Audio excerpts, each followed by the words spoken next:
Hello friends, and welcome to another episode of the Urban Homesteading channel. If today is the first time of you visiting with us, I want to extend to you a very warm welcome and invite you to view any of our over 420 videos that we have arranged for your convenience in playlists, as we are very confident you're going to find something both entertaining and useful. If you've been here before but you have not subscribed, what are you waiting for? Do subscribe. If today is your birthday, I want to wish you a very happy birthday.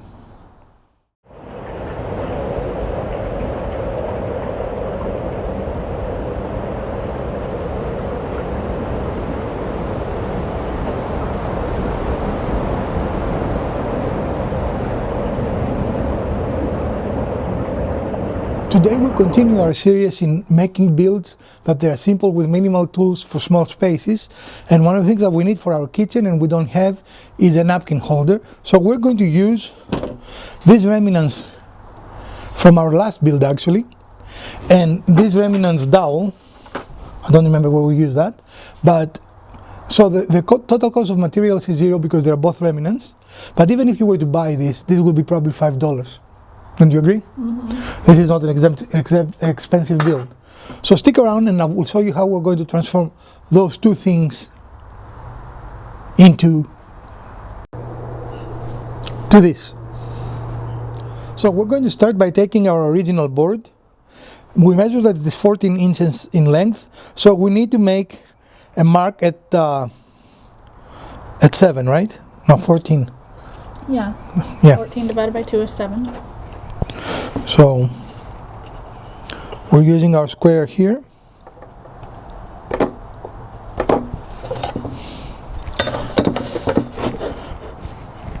Why is it not right? Well, it's a very good question.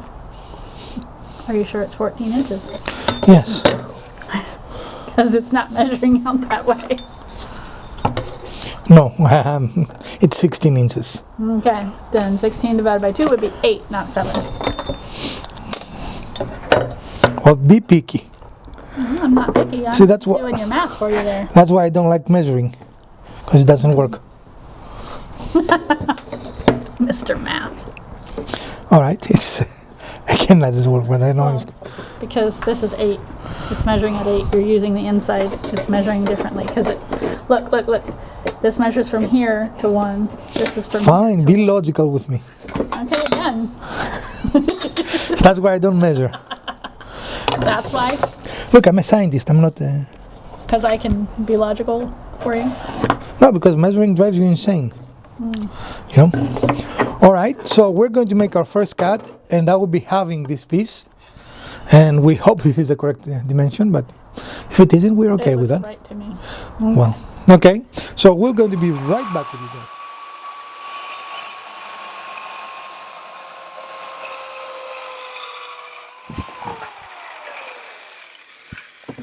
guys. Another perfect cut. All right, so now we have two perfect pieces, and we're going to use one of them. It makes no difference which one, and we're going to make a smaller width piece of the same length, right? Does that make sense? We want the same length. And this dimension is not really critical. It is whatever it is pleasant to you. I chose to make one wider and one thinner to see what I like the most. Okay. And we're going, for the first time ever, drum roll please. We're going to try, let's get set up, and we're going to cut it on top of our sacrificial board here. So let us get set up and we'll be right cues with your camera person. Yeah. So what we did is we set the depth of the cut here to be just above the thickness of our material. Does that make sense? Mm-hmm. And we are going to attempt and cut now. Ready? Ready. Okay. Here goes nothing.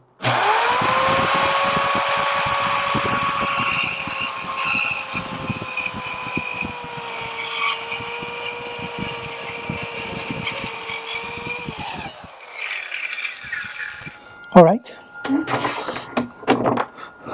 Take a look and see if it moved. Or if it's separated. Well, it should be.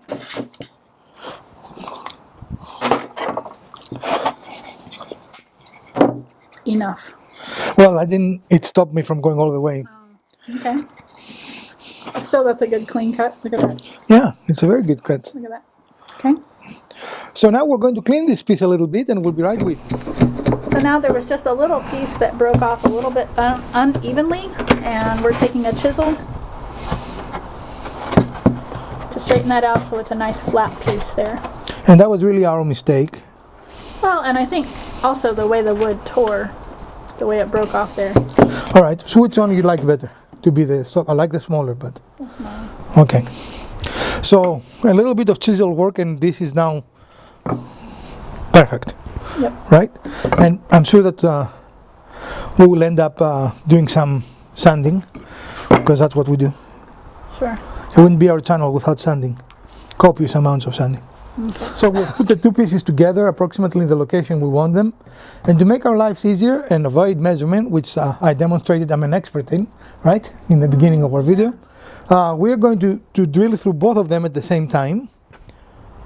And approximately there, what do you think? I mean, I'm eyeballing it, but... I think you need to come this way just a skosh. Oh, you know what? We need to bring at least one napkin to make sure that it will fit. Yeah, sure do. So to find the center point and try to make sure that our dowel holes are on center, I'm just measuring here and putting a mark. You have a very nice hand, but it's not transparent. No, it isn't. Haven't figured out how to do that yet. The transparent hand trick. All right, so we used our napkins, and in case we find napkins in the future that are a little wider, we're leaving some extra space, right? Yeah. Or use maybe cloth napkins or whatever. Mm-hmm. And it is more important that this mark is centered widthwise, and give it enough time so your drill will not break the side of your wood there. And now, after this is all done, we are ready. We did it, of course, on both sides, as you can see our marks there. And now we are ready to go ahead and make drill the holes. Again, the reason we do it both at the same time is that way we'll ensure that we are lined up and it will look nice. Without extra measuring. Ready? Mm-hmm. Excuse me.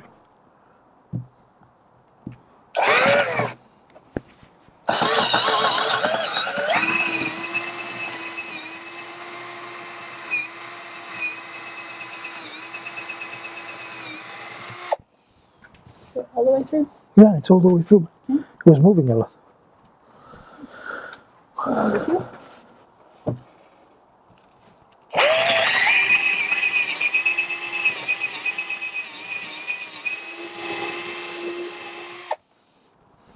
All right. Let's hope it's well. I mean, even if it is all the way through for some reason, we have enough to go through, right? Yeah. So that's not a problem.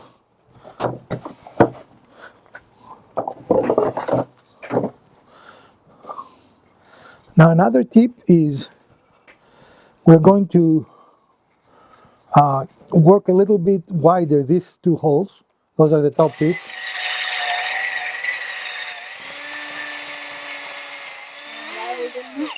To make sure that the dowel can easily go up and down.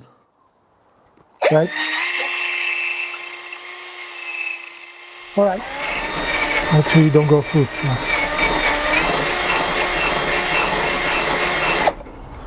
So why we were doing that?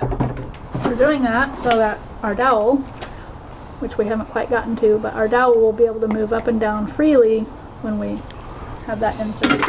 And we're doing that because we don't really have the right tools. A paddle bit would be a better option here, but so we're going to do that until the dowel can go through, and we're going to come back with you when we're done.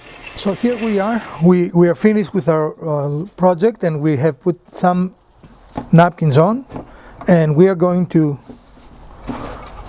as you can see, this is a very good hold, right? Mm-hmm. So there is no way, even if you're in a very windy picnic or something, mm-hmm. there is no way that this would come off.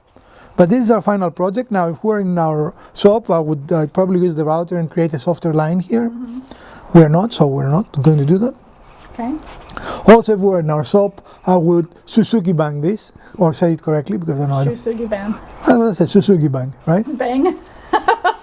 Ban. B-A-N, not B-A-N-G. Not bang, ban. Right. Bing bang. And that will be a perfect finish for this project because it's a food related project, right? Right, and there's no chemical going to be associated with it. And in the future when we move our tools here, probably I will do that on this specific piece because we plan to use it in our kitchen. But anyway, with a saw and a couple of drill bits and some spare wood, we were able to create this. Mm-hmm. Well folks, we reached the end of our short episode. And we hope you enjoyed this episode. Our intent on this time was to show you that with very minimal tools, you can still make useful objects. Granted, with more tools, you can make this look much more elegant. But definitely the function is here, right? Right. So if you are into picnicking or even for gifts, this will be a great personalized gift to give someone. Mm-hmm. And if they don't like it, you can take it back and use it in your kitchen. What, not good? Sure. And Peter doesn't like my sense of humor. No, that's great. You know, somebody doesn't like it, say, instead of giving it away because you didn't like it, you just give it back. Right, yeah. Just give it back. It comes with a 100% guarantee. Mm-hmm. If you don't like it, we'll take it back. In any case, we hope you enjoyed this episode. And if you did, please smash that like button. If you didn't, the other button works as well. Share, like, subscribe, and let us know what you would like to see in the future in our channel. And from the Garage Wizard, Elpida, and the Urban Homesteading channel, we bid you a great week, and we're going to see you soon. Farewell, friends.